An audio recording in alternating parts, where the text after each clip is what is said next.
दुनिया में जितने भी हवाई जहाज है उनको सिर्फ दो ही कंपनी बनाता है, एक है बोइंग और दूसरा है एयरबस। तो दोस्तों आपके मन में तो हमेशा एक सवाल आता होगा, भारत में इतना बड़ा बड़ा साइंटिस्ट होते ही क्यों भारत हवाई जहाज नहीं बना सकता। हालांकि भारत ऐसा तो नहीं, कभी भारत ने हवाई जहाज बनाने के लिए कोशिश ही नहीं किया। जब 1980 में भारत का ये जो शुरुआत हुआ था हवाई जहाज बनाने का, वो शुरुआत में रह गया और उसको डेवलप करके आगे ही अच्छे से बनाने के लिए कोशिश ही कभी की ही नहीं भारत ने। इसलिए भारत, आप ये सोच सकते हैं, इसलिए भारत हवाई जहाज बना नहीं सकता। आप ये सोच रहे होंगे कि भारत में रिसोर्सेज की कमी होगा या टैलेंट की कमी होगा। ऐसा कभी नहीं, क्योंकि बोइंग और एयरबस में बहुत सारा भारतीय वैज्ञानिक काम कर रहे हैं और भारत में भी बहुत सारे दिमाग भी है हवाई जहाज बनाने के लिए और रिसोर्सेज भी बहुत भी है। आखिर क्यों भारत हवाई जहाज नहीं बना सकता, तो ये जानने के लिए आप वीडियो को अंत तक जरूर देखिए। अगर आप इस चैनल में नया है तो सब्सक्राइब जरूर कीजिए। दोस्तों आज भी भारत में ऐसा वैज्ञानिक है अच्छा पैसेंजर प्लेन बना सकते हैं। आपके मन में तो सवाल आया होगा कि अगर बना सकते हैं तो क्यों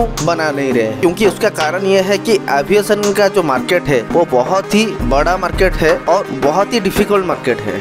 और खाली भारत नहीं, ये एविएशन मार्केट का जो डिफिकल्टी के वजह से बहुत सारे देशों के पास टैलेंट होते ही वो हवाई जहाज नहीं बना पाते हैं। और ये दोनों बोइंग और एयरबस कंपनी वो दोनों ही इस मार्केट को मोनोपोली कर रहे हैं और इसलिए उन दोनों के अलावा और किसी को भी वहाँ पर टिकने के लिए भी बहुत डिफिकल्ट होता है। तो शुरू करते हैं बोइंग का हिस्ट्री के लिए। बोइंग 1918 में शुरुआत हुआ था। एक लकड़ी बनाने वाला अपने कंपनी को एविएशन सेक्टर में अपना नाम जमा लिया और ये देखते देखते ये बोइंग कंपनी बहुत ही बड़ा कंपनी के तौर मार्केट में उतर गया। अगर आप बोइंग की शुरुआत में देखेंगे तो बोइंग शुरुआत में वर्ल्ड वॉर 2 के लिए मिलिट्री प्लेन, पैसेंजर प्लेन और बहुत तरीके से युद्ध में इस्तेमाल होने वाला काफी सारे प्लेन बनाने के तौर पे बोइंग चल रहा था आगे। और जो कि ये वर्ल्ड वॉर 2 के टाइम पे मतलब सरकार को हेल्प करने के लिए एक ही कंपनी था, तो सरकार के तरफ से भी उसको बहुत ही सपोर्ट मिला बड़ा होने के लिए। जब सेकेंड वर्ल्ड वॉर बहुत ही आगे चल गया तब ये अमेरिका सरकार के साथ पार्टनरशिप के तौर काम करने लगा और ये देखते देखते सरकार ने बोइंग कंपनी को $100 बिलियन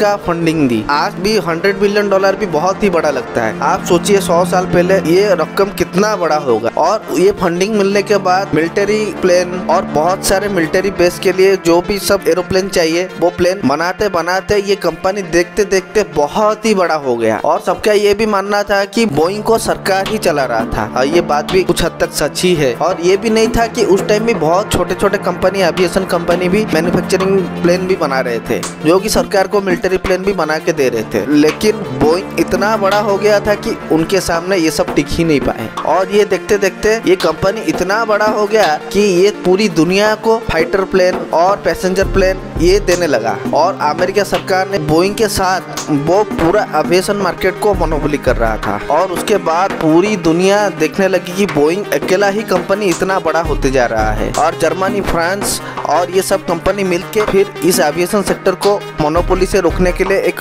कंपनी की शुरुआत की जो कि था एयरबस। और कुल मिला के देखा जाए दुनिया में दो ही कंपनी एविएशन में जो कि सरकार के तौर बहुत ही फंडिंग मिल रहा था, क्योंकि बात तो जाहिर सी है इन दोनों कंपनी ही मार्केट में पूरा दुनिया को मोनोपोली कर रही थी एविएशन सेक्टर में, तो सरकार के फंडिंग मिलना तो जाहिर सी बात ही है। अगर कोई भी कंपनी अभी एविएशन के मार्केट में मैन्युफैक्चरिंग करने के लिए उतरती, एविएशन सेक्टर में बहुत सारा लाइसेंस की जरूरत है जो कि उन दोनों कंपनी के पास सब लाइसेंस है और इसलिए वो दोनों मोनोपोली करके उन लोग को वो छोटे छोटे एविएशन मैन्युफैक्चरिंग कंपनी को बहुत ही पीछे पिछाड़ देती है। और ये लाइसेंस के वजह से कोई भी एयरलाइन ये छोटे छोटे एविएशन कंपनी से प्लेन नहीं खरीद पाती है। और अभी के टाइम में अगर कुछ भी कोई भी छोटा कंपनी भी बनाना हो एविएशन मैन्युफैक्चरिंग पे तो बहुत ही सारा फंडिंग की जरूरत होती है। इतना फंडिंग जुटाना और उसके बाद और ये जो दोनों बड़ा बड़ा कंपनी के सामने ना टिका तो बहुत सारा लॉस हो जाएगा। इसलिए कोई भी कंपनी, कोई भी देश इस मार्केट में उतरने के लिए डरते हैं। अभी आते हैं पहले सवाल पे, क्यों भारत में एविएशन मैन्युफैक्चरिंग नहीं कर रहा है। क्योंकि अगर भारत भी अगर ऐसा करेगा तो ये बड़ा बड़ा एयरबस और बोइंग के चपेट में आ सकते हैं। हाँ, भारत ये भी कर सकता है, अभी छोटा छोटा प्लेन बना के